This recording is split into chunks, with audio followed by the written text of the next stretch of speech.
अस्सलाम वालेकुम दोस्तों, welcome back my YouTube channel. उम्मीद करता हूँ सभी लोग ठीक होंगे, अच्छे से होंगे, खैरियत से होंगे। तो दोस्तों एक बार फर्स्ट टाइम इनकी वीडियो लेकर आ रहे हैं। जो चैनल का नाम आप लोगों ने अक्सर देखा होगा, द खोहिस्तानी, इनका इस चैनल का नाम है। और जिस तरीके से ये इस्लाम की हिस्ट्री को बताते हैं और जिस तरीके से बिल्कुल मतलब सामने रखते हैं कि बहुत ही लोग इनको पसंद भी करते हैं और इनकी वीडियो जो व्यूज़ आते हैं वो मिलियन में आते हैं। तो दोस्तों आप जब वीडियो देखेंगे तो आपको समझ जाएगा हम किसकी बात कर रहे हैं। तो वीडियो में जो टाइटल है वो है फर्स्ट खलीफा in last day of Muhammad सल्लल्लाहु अलैहि वसल्लम। तो आप लोग ये वीडियो देखिए, उसके बाद 23 साल तक लोगों को इस्लाम की तरफ लाने के बाद अब रसूलुल्लाह सल्लल्लाहु अलैहि वसल्लम पूरे अरब के सरबराह बन चुके थे और पूरा अरब अपनी बुत परस्ती छोड़कर इस्लाम की तरफ बहुत तेजी से आ रहा था। और ये इस्लामिक एम्पायर एक ग्लोबल पावर बन चुकी थी। लेकिन इसका मतलब ये भी था कि अब मोहम्मद सल्लल्लाहु अलैहि वसल्लम की जिंदगी का मिशन कंप्लीट होने वाला था। अरब फतह करने के बाद ये खबर पूरी दुनिया तक पहुंची कि अरब में एक नबी आया है जिसने पहली बार पूरे अरब को एक ही खुदा के नाम पर यूनाइट कर दिया। जिसके बाद पूरी दुनिया में आप सल्लल्लाहु अलैहि वसल्लम के बारे में डिस्कशंस होने लगे और लोग आप सल्लल्लाहु अलैहि वसल्लम के बारे में जानने के लिए दूर दूर से आने लगे। जिसके बाद आप सल्लल्लाहु अलैहि वसल्लम अपनी जिंदगी के पहले और आखिरी हज की तरफ रवाना हुए और वहां उन्होंने हज्जतुल विदा का खुतबा दिया। इस खुतबे से सिर्फ 10 साल पहले जंगे बदर में आप सल्लल्लाहु अलैहि वसल्लम के साथ सिर्फ 313 लोग थे, लेकिन अब सिर्फ 10 साल बाद आप सल्लल्लाहु अलैहि वसल्लम के सामने 1 लाख से भी ज्यादा लोग खड़े थे, जिनमें हर रेस,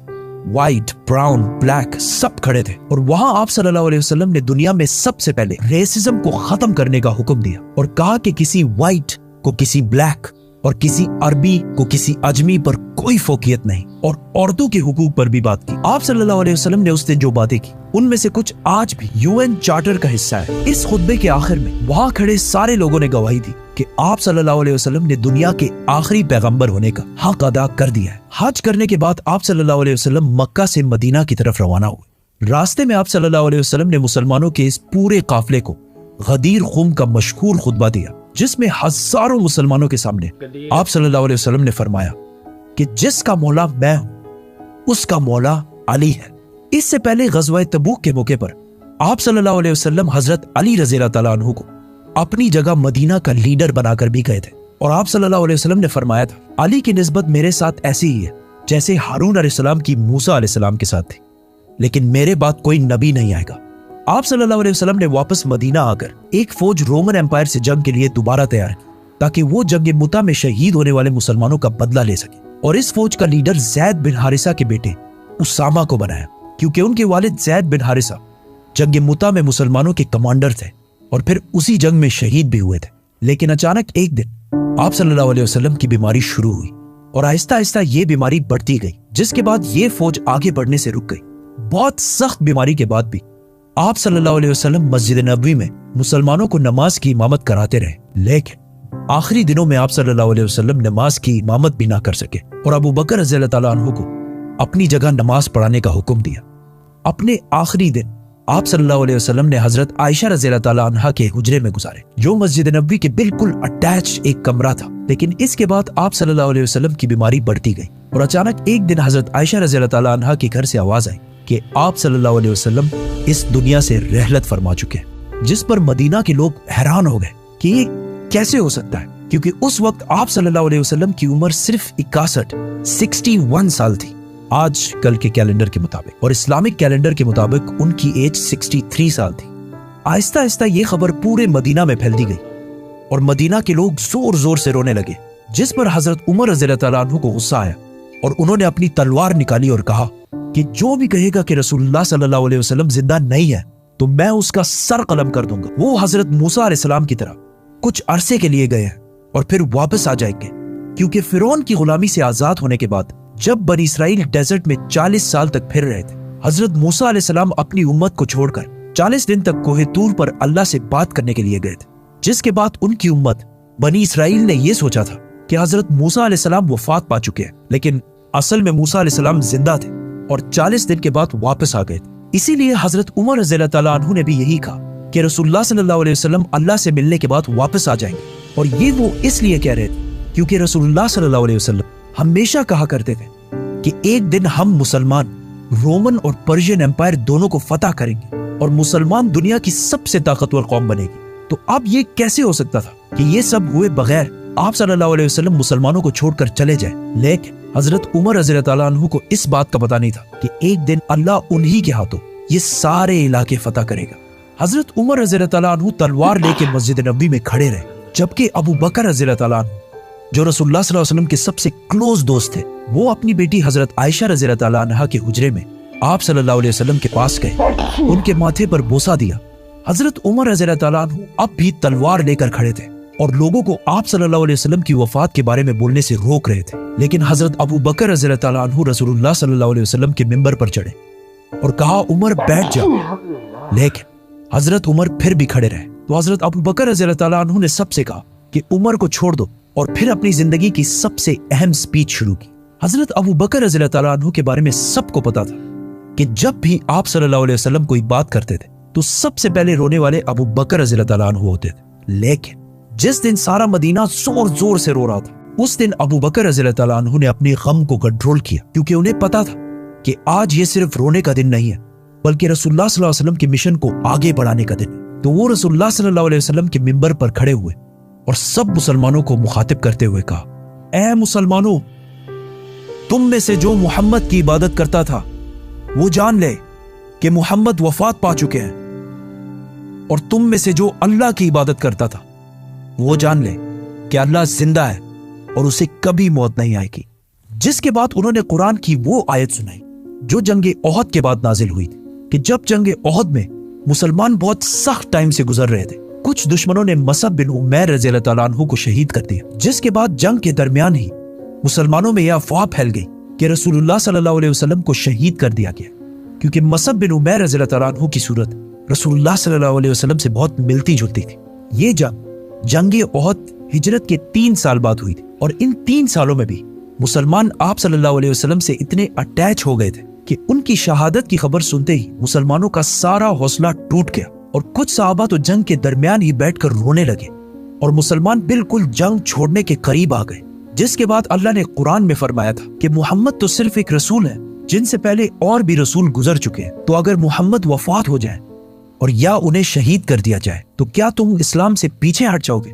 जैसे ही अबू बकर रज़ियल्लाहु अन्हु ने ये आयत मुसलमानों के सामने तिलावत की, हजरत उमर जो बॉडी से बहुत मजबूत और ताकतवर शख्स थे, वो बिल्कुल जमीन पर गिर गए, और सहाबा ने बाद में कहा कि ये ऐसे था कि जैसे हमने पहली दफा ये आयत सुनी हो। हजरत अबू बकर रज़ियल्लाहु अन्हु के समझाने के बाद मुसलमानों को आहिस्ता आहिस्ता समझ आने लगी कि वाकई रसूलुल्लाह सल्लल्लाहु अलैहि वसल्लम इस दुनिया से रहलत फरमा चुके हैं। लेकिन अब जब सारे मस्जिद नबवी में मौजूद थे, तो अचानक कुछ लोगों ने आके बताया कि मदीना के अंसार रसूलुल्लाह सल्लल्लाहु अलैहि वसल्लम के बाद अपना नया लीडर चूज करने वाले हैं। तो हजरत अबू बकर, उमर और हजरत अबू उबैदा रज़ियल्लाहु अन्हु सीधा उस मीटिंग की तरफ बढ़े, जहां उन्होंने देखा कि मदीना के काफी अंसार हजरत साद बिन उबादा रज़ियल्लाहु अन्हु को बैत देने वाले हैं, क्योंकि साद बिन उबादा मदीना के सबसे बड़े कबीले खजरज के सरदार थे और इस इस्लामिक एम्पायर का कैपिटल मदीना था।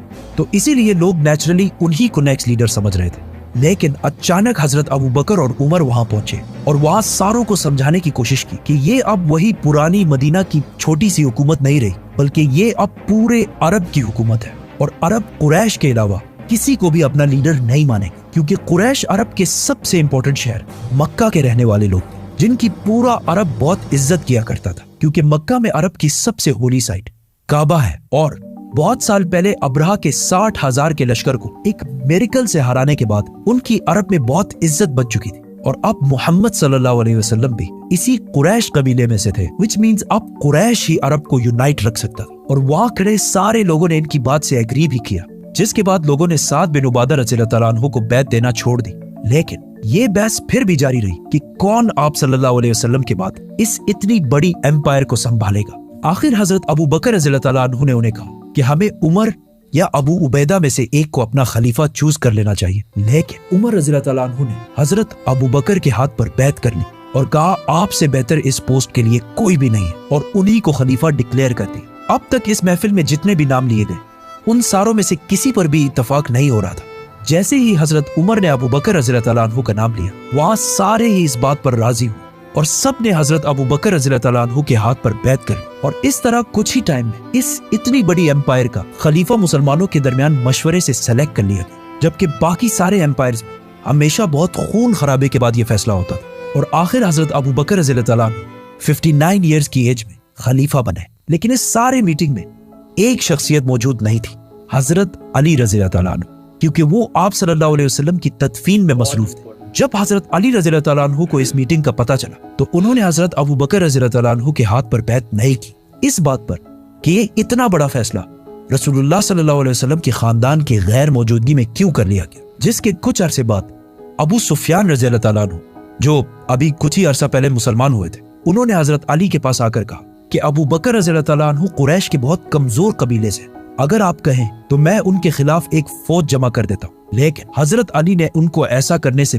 बिल्कुल इनकार कर दिया। और इस वाक़े के कुछ ही अरसे बाद हजरत अली रज़ियल्लाहु ताला अन्हु ने सारे मुसलमानों के सामने हजरत अबू बकर रज़ियल्लाहु ताला अन्हु के हाथ पर बैत कर ली और इसके बाद इस खिलाफत को संभालने और आगे बढ़ाने में बहुत मेन किरदार अदा करते रहे। ये बहुत एक कंट्रोवर्शियल मसला है, क्योंकि आज तक मुसलमानों के दो बड़े ग्रुप्स का इस पर इख्तिलाफ है। दुनिया के सारे मुसलमानों में 87% सुन्नी है, जो कहते हैं कि आप सल्लल्लाहु अलैहि वसल्लम ने अपनी वफात से पहले किसी को अपना सक्सेसर खलीफा नहीं चुना और मुसलमानों ने खुद मशवरे से फैसला करके हजरत अबू बकर रज़ियल्लाहु ताला अन्हु को खलीफा चुनकर बिल्कुल सही किया। और मुसलमानों में 13% शिया जो कहते हैं कि नहीं, आप सल्लल्लाहु अलैहि वसल्लम ने हजरत अली रज़ियल्लाहु ताला अन्हु को गदीर खुम के खुतबे में क्लियरली अपने बात नेक्स्ट खलीफा डिक्लेयर कर दिया था। ये इन दोनों साइड्स के व्यूज है। आप सल्लल्लाहु अलैहि वसल्लम के बाद मुसलमानों के पहले खलीफा अबू बकर रज़ियल्लाहु ताला अन्हु बने। खलीफा बनने के बाद हजरत अबू बकर रज़ियल्लाहु ताला अन्हु अगले ही दिन अपनी कपड़ों की दुकान पर आए तो सहाबा ने पूछा कि आप यहाँ क्या कर रहे हैं। तो उन्होंने कहा, अगर मैं कारोबार नहीं करूंगा तो अपनी फैमिली को कैसे खिलाऊंगा। जिस पर मुसलमानों ने कहा कि हम आपकी कोई तनख्वाह सैलरी सेट कर देते हैं। जिस पर अबू बकर रज़ियल्लाहु ताला अन्हु ने कहा, तो फिर मेरी सैलरी एक आम मजदूर के सैलरी के बराबर सेट की जाए। लेकिन सहाबा ने कहा कि मजदूर की सैलरी तो बहुत कम होती है। तो हजरत अबू बकर रज़ियल्लाहु ताला अन्हु ने कहा, तो फिर मजदूर की सैलरी को बढ़ाया जाए। और इस तरह इन प्रिंसिपल्स पर अब इस्लाम की पहली खिलाफत राशिदा शुरू हुई। अबू बकर रज़ियल्लाहु ताला अन्हु ने खलीफा बनते ही सबसे पहले वो फौज रवाना की जो आप सल्लल्लाहु अलैहि वसल्लम की बीमारी की वजह से रुक गई थी, और बाकी सारे कामों को भी उसी तरह कंटिन्यू रखा जिस तरह पहले हुआ करते थे। लेकिन ये कोई आसान काम नहीं था, क्योंकि अब तक मुसलमानों में बहुत सारे मुनाफिकीन शामिल थे और वो इससे पहले सिर्फ इसलिए चुप रहते थे क्योंकि रसूलुल्लाह सल्लल्लाहु अलैहि वसल्लम अल्लाह के रसूल थे और उन्हें जिब्राइल की तरफ से बहुत सारी बातों का पहले से पता चल जाता। लेकिन अब लोगों में ये कॉन्फिडेंस आ गया था कि अब जब रसूलुल्लाह सल्लल्लाहु अलैहि वसल्लम नहीं है तो हम ज़कात भी नहीं देंगे, क्योंकि मुनाफिकों के लिए अपने माल में से पैसा देना बहुत मुश्किल काम होता है। एंड नॉट ओनली दैट, कुछ लोगों ने आप सल्लल्लाहु अलैहि वसल्लम की इतनी अजीम कामयाबी देखकर इसे कॉपी करने की कोशिश की और नबूवत का झूठा दावा कर दिया, जिनमें से एक का नाम था मुसैलमा कज़्ज़ाब। तो दोस्तों, आई होप कि ये वीडियो जिस तरीके से आप लोगों ने सुना होगा डिटेल से, बिल्कुल डिट्टो, क्योंकि हमने कई बार ये वीडियो सुनी इस टॉपिक पे और मोहम्मद अली मिर्ज़ा भी इस टॉपिक पे कई बार जिक्र कर चुके हैं। इससे पहले भी हमने कई बार वीडियो सुनी खालिद बिन वलीद रज़ियल्लाहु ताला अन्हु की हमने, क्योंकि उनकी बायोपिक सुनी है, उसमें भी सेम यही बात है। क्योंकि जब नबी सल्लल्लाहु अलैहि वसल्लम का इंतकाल हुआ है तो उसके बाद सबसे पहले यही मसला खड़ा हो गया था कि खलीफा कौन बनेगा, इस अम्पायर को कौन चलाएगा। और हज़रत अली जो हैं वो तदफीन में उधर वो बिज़ी रह गए और इधर जो है मसला खड़ा हो गया। तो जो चीज़ बताई गई बिल्कुल सही बताई गई है, क्योंकि हज़रत अली रज़ियल्लाहु ताला अन्हु अपनी जगह वो सही थे, इसी मारे उन्होंने 6 महीने तक जो है बैत नहीं की। उन्होंने अपना गुस्सा जाहिर किया, कितना बड़ा काम था, इतना बड़ा फ़ैसला था और नबी सल्लल्लाहु अलैहि वसल्लम के ख़ानदान में से कोई वहाँ मौजूद नहीं था, ये फ़ैसला कैसे हो गया। उनका गुस्सा अपनी जगह सही था और इधर का जो फ़ैसला था वो भी बिल्कुल सही था। इसलिए जो है वो बात अभी तक जो है शिया सुन्नी वाली बात बनी रहती है। लेकिन कई बार ऐसे भी मतलब चीज़ें थी कि नबी सल्लल्लाहु अलैहि वसल्लम ने कई बार ऐसी उनकी हदीसें हैं कि अपने बाद की जो है खलीफाओं के बारे में उन्होंने जिक्र किया इशारों में, सीधा नहीं बताया, इशारों में बताया।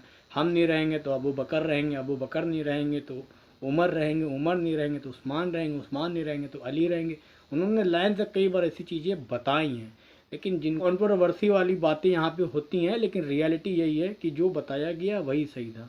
और इमाम अली रज़ियल्लाहु ताला अन्हु के जो दर्जात हैं वो सहाबा इकराम से बुलंद है, क्योंकि वो अहले बैत है, नबी सल्लल्लाहु अलैहि वसल्लम के भाई भी हैं, दामाद भी हैं और उनकी जो निस्बत है हज़रत मूसा अलैहिस्सलाम के तरीके जैसे हारून की थी तो उनकी निस्बत भी है। और नबी सल्लल्लाहु अलैहि वसल्लम ने उनको गमीर खुम के टाइम जो बताया कि जिनका मैं मौला उनका अली मौला। तो बहुत सी ऐसी चीज़ें हैं जो किसी के मतलब कंपैरिजन करना, हमको लगता है अहले बैत से या इमाम अली रज़ियल्लाहु तआला अन्हु से कंपैरिजन करना पागलपंती है, चूतियापा है।